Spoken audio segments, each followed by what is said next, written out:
বন্ধুগণ, শুভ নববর্ষ। বন্ধুগণ, আশা করি 2026 যেন 2025-এর থেকেও আপনার জীবনে অনেক বেশি ভালো যায়। 2025 থেকে আমরা যা যা শিখলাম, যা যা ঘটনা ঘটেছে, অনেক কিছু হয়তো ওয়ার্ল্ড ইকোনমিতে অনেক কিছু ঘটনা ঘটেছে, এবং প্রত্যেকটা ঘটনাই যদি কেউ শিখতে চায়, প্রত্যেকটা ঘটনার থেকে কোথাও না কোথাও শেখার জায়গা অবশ্যই থাকে। আমরা চেষ্টা করব সেই শিক্ষাগুলোকে পাথেয় করে আমরা যাতে 2026-কে সুন্দরভাবে নতুন ক্যানভাসে নতুনভাবে একটা সুন্দর যাতে আমরা চিত্র একটা আমরা যাতে আঁকতে পারি। আর এটা অবশ্যই সম্ভব। আপনার ডিসিশন, ভগবানের আশীর্বাদ, কারণ দেখুন শুধু তো ভগবানের আশীর্বাদে হয় না, তার জন্য আমাদেরকে কিছু না কিছু কর্মও করতে হয়, এবং আমাদের কর্মের সাথে সাথে একটা ইউনিভার্সের টাচও কিন্তু দরকার আছে, আমি এটা মানি পার্সোনালি। সুতরাং আমি প্রার্থনা করবো যেন 2026 আমাদের আপনার সবার লাইফ যাতে খুব সুন্দরভাবে যায়। কিছু অঙ্গীকার আমাদের কিন্তু 2026-এ নেওয়া উচিত। কিরকম?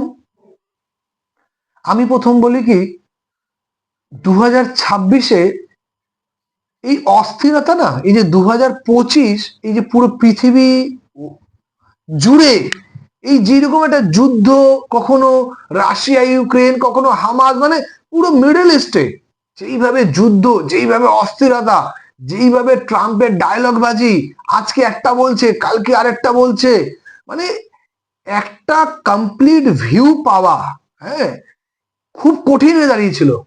তার জন্য কিন্তু দেখবেন 2025-এ কিন্তু মার্কেট হিসেবে রিটার্নও হয়নি। হ্যাঁ, আবার সোনার দাম অস্থিরতা, চাঁদের মানে রূপোর দাম, মানে এটা বিভৎস, মানে 2024-এর মিডল থেকে এই অস্থিরতা চালু হয়েছে, 2025-এর পর্যন্ত এই অস্থিরতা কন্টিনিউ হয়েছে। এবং এই অস্থিরতা কোথাও না কোথাও আপনার আমার মাইন্ডেও না চলে আসে।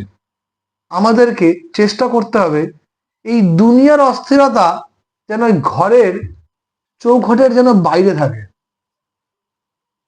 দুনিয়া চেষ্টা করবে আপনাকে পাজল করে দেওয়ার, আপনাকে আমাকে স্পিরিচুয়াল ধ্যান, বিভিন্ন ভালো বই, ভালো পড়াশোনা, ভালো গান, ভালো রবীন্দ্রসঙ্গীত, ভালো নজরুল গীতি, ভালো কিছু পুরনো গান, দুনিয়া চেষ্টা করবে আপনাকে ওই হানি সিং, বাদশাহ, এক বোতল ভোটকা, ও দুনিয়া চেষ্টা করবে।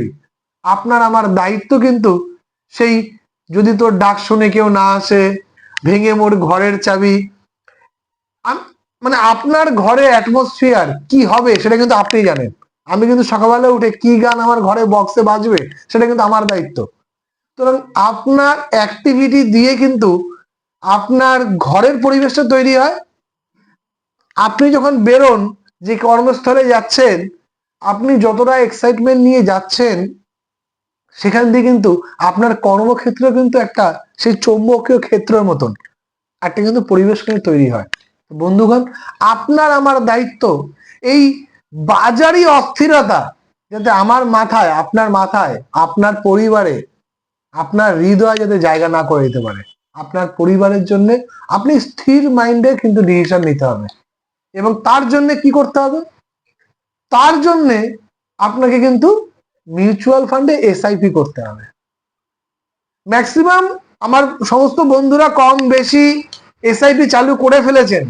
যদি চালু করে থাকেন তাহলে আরেকটা করুন, না করে থাকলে অবশ্যই করুন। কারণ এসআইপি হচ্ছে এমন একটা কনসেপ্ট যার মাধ্যম দিয়ে এই যে market volatile, up down up down up down, একে কিন্তু অ্যারেস্ট করার একটাই জায়গা, লম্বা সময় দিয়ে এসআইপির মাধ্যমে ইনভেস্টমেন্ট করুন। দেখুন আপনার অ্যাভারেজটা খুব ভালো বেরিয়ে যাবে। আপ ডাউন ইকোনমিতে থাকবে না, আপনার জীবনে টেনশন থাকবে না, আপনার জীবনে লোন থাকবে না। এই সমস্ত মানে এটা বাস্তবে হতে পারে, এটা কল্পনাতে হতে পারে। জীবন থাকলে যেমন টেনশন থাকবে, মার্কেট থাকলে তেমনি আপ ডাউন থাকবে।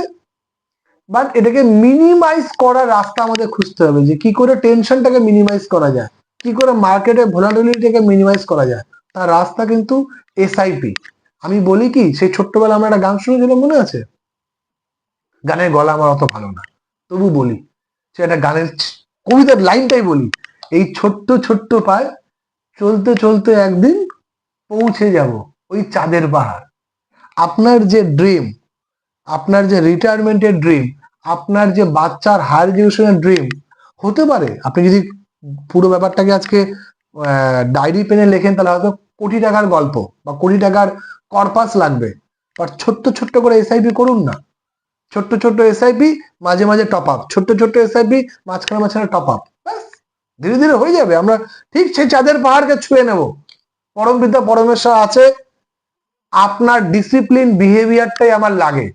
আপনি যদি ডিসিপ্লিন বিহেভিয়ার দেখাতে পারেন, যেরকম এলআইসি পলিসিতে ছুতেও যান না 15-20 বছর, যেরকম বিহেভিয়ার আপনি পিপিএফ এ দেখান ছুতেও যান না, যদি ওই বিহেভিয়ারটা আপনি এসআইপি তে দেখাতে পারেন, তাহলে মার্কেটকে গুলি মারুন, ওই বিহেভিয়ার আপনাকে পয়সা বানিয়ে দিয়ে যাবে। আর গাইড করার জন্য আমি তো রইলাম, কোন ফান্ডে গাইড করলে ভালো হবে, কোন ফান্ডটা বেস্ট হবে, কি হবে, তার জন্য তো ওটা তো আমার জব, ওটা আমাকে করতে দিন না। আপনার সাথ যেভাবে পেয়েছি 2026-এও আরো বেশি আপনার সাথ কিন্তু আমি আশা করি। ভগবান করুক 2026 আরো ভালো যাক, আপনার পরিবার সুন্দর থাকুক, স্বাস্থ্যবান থাকুক। বন্ধুগণ, আবার দেখা হবে সামনের ভিডিওতে। আপনাদের কাছে একটা অনুরোধ থাকবে, এই যে ভিডিও দেখছেন, লাইক করুন, কমেন্টস করুন, সাবস্ক্রাইব করুন, নাম্বার 4 শেয়ার করুন। ব্যাস, ভালো থাকবেন। জয় হিন্দ।